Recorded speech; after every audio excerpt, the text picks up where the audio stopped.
Welcome back to another episode of the Armchair Pundits Liverpool Review Show.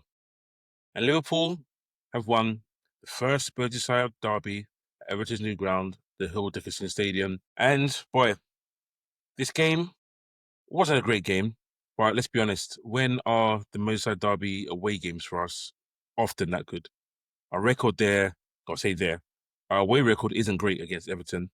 So today, I predicted 2-1. When we did our prediction show last weekend, I predicted Liverpool win 2-1, and I'm happy I was right. At the start of the game, I wasn't. But before we get on to that, do me a favor, guys. Don't forget to hit the like button, subscribe, and hit the notification button as well.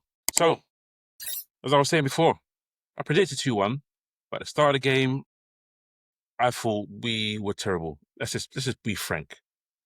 People say you were second best today. We weren't even second best.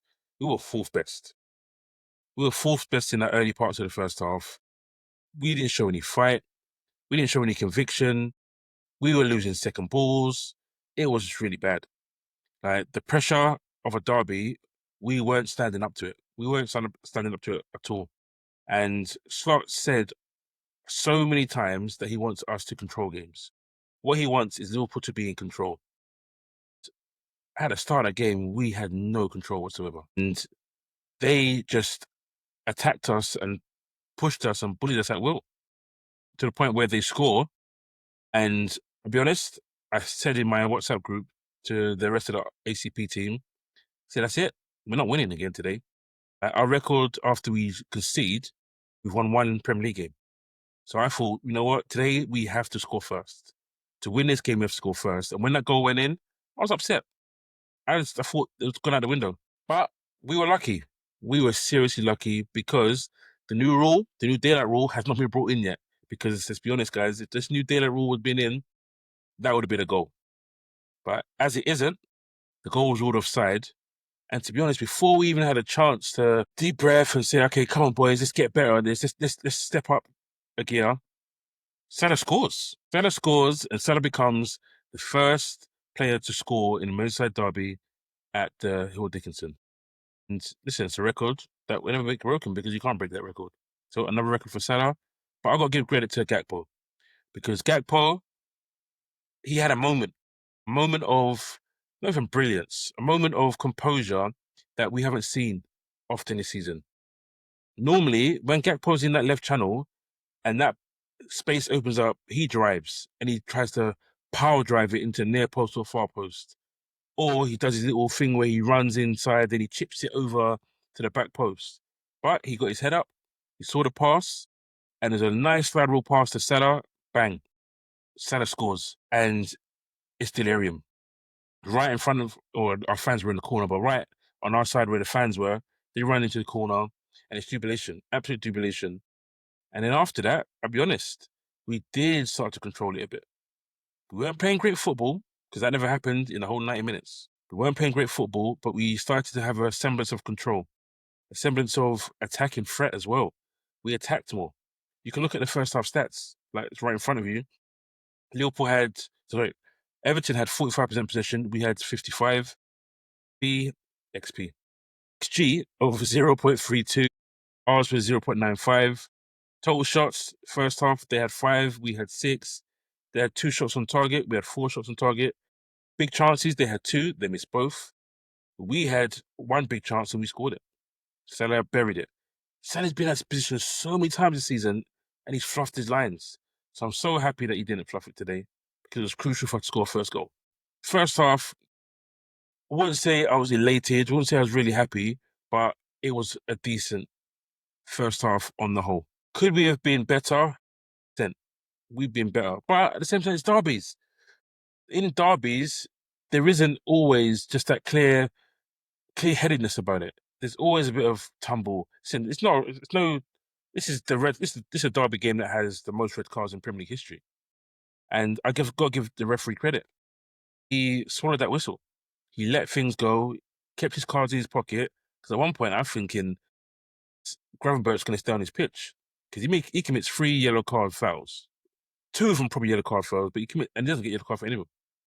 Ironically, the first yellow card comes out for Pickford for a foul that Van Dijk makes, and he runs out of his box screaming and shouting. And the referee's like, okay, cool, let's get a yellow card. So that's the kind of game it was. I think the referee handled the game really well. I think we handled it well first half after scoring. But then second half comes. Second half comes, and I always like to think back to last season. Are we going to get last season in Liverpool again? Where Slot goes in at half time, makes a few tweaks, and we have so much better in the second half. But no, no, no, no. That doesn't happen. Were we better? Not really. It's pretty much even. Pretty much even. Right? They score. They score a Lauren Hardy football under sevens, under eights kind of defending goal, where Kanate, being Kanate this season, fails to be committed, fails to do the job of defender. He just relaxed. He's lax. The ball's down the left-hand side. It goes over him, and there's no urgency to get there and block a shot. He gets there, makes sure he doesn't trip up anybody, and then ambles next to Ndiaye. He crosses it in. Could Van Dijk do better? Possibly. This is a kind of position where I know what Van Dijk was doing. There was a player to his left. He's trying to make sure the cutback doesn't go to him. At the same time, you have to be ready to, if they play it across the box, you could slide in and send it out for a corner or just block it. But none of that happens. Ndiaye plays it across the box. And let's be honest, Robbo's sleeping as well. Robbo's sleeping, and they score through Beto, who, let's be honest, he was giving Liverpool trouble first off. But they score through Beto. It's 1-1. And to make matters worse, we have a bench with only 8 players and a bench with 2 goalkeepers amongst those 8 players. And what don't you want to happen is your goalkeeper, your number 2 goalkeeper, to get injured. And that's what happens. Freddie Woodman plays his first league game since May when he was at Preston. And he plays his first game for Liverpool after his only game he's played. And that was a 1-0 defeat to Crystal Palace in the Cup, in the Carabao Cup. But credit to him, he was okay. Didn't really put a foot wrong, made some decent saves, and held his own. End of the day, what do you want as a goalkeeper coming off the bench? Don't concede a goal. Have a clean sheet. And that's what you got. Is he going to be in goal next weekend against Crystal Palace? I don't know. The injury was a really bad gash. It just depends if it gets infected and all that kind of stuff. If it starts to heal and he can put bandage and plaster and stuff on it, then maybe Mohamed Salah can be in goal. But he was having a good game, Mohamed Salah, in all honesty. He saved us early in that first half. Second half, you can see the stats there. There wasn't much in it. Again, we had more possession, 42% to their 58. But XG-wise, 0.48 to ours 0.49. Shots, they had 5, we had 8. We both had 2 shots on target. We both had 1 big chance and both scored that 1 big chance. So, let's be honest, it was an even game second half. But I was screaming at one point for Rio to come on, because Gakpo, after that assist, he just ran down blind alleys. Had a decent pot shot here and there, trying to play a ball around the back for Robbo, really mistimes it. I'm thinking, listen, O'Brien isn't a natural right back. He's played there a lot this season. Let's get it wrong. Let me not get it wrong. But you bring Rio on, and Rio can run at him and commit him. Jink left, jink right. That's what I wanted to see from Rio. And Rio comes on, and he's okay. To be honest, I'm not going to put loads of pressure on him because he's still a kid. Because he had 1 shot off target, 1 block shot, 9 touches, 3 in the opposition box. He skies 1 over. It's a nice little step over. I think it's from Szoboszlai again. And he could have just buried it like he did against Newcastle. But he skies it. But he's 16. Like, I'm not going to put pressure on him every time he steps on the pitch and be a difference maker. Sorry, 17. His time will come. But listen, Salah was decent today. I give him his flowers. He gets the goal. He actually works hard as well. You see him tracking back. You see him tracking into midfield. The one player who I was disappointed with, mostly, Isak doesn't really get much of touch, but it's Verts. He looked 2 seconds behind in that first half and a lot of the game. He just wasn't strong enough. Listen, it's a derby. You need to be able to hustle and bustle, and he's getting pushed off the ball at times. Yeah, sometimes it was doubling up on him, and it was getting in and out, but it's just too simple. Too many passes, just lay off here, lay off there. He needs to get closer to the number 9 in Isak. So those little through balls you can play that we've seen you play in Germany, you play it for Isak. He was dropping too deep at times, and he just wasn't good enough today. Right? He's got only 5 or 6 games left. Like, in a way, I can't wait for his season to finish for him, because he needs a strong preseason, he needs a strong World Cup, he needs to come back next season as a new man, stronger, more willful, more powerful player, and more direct.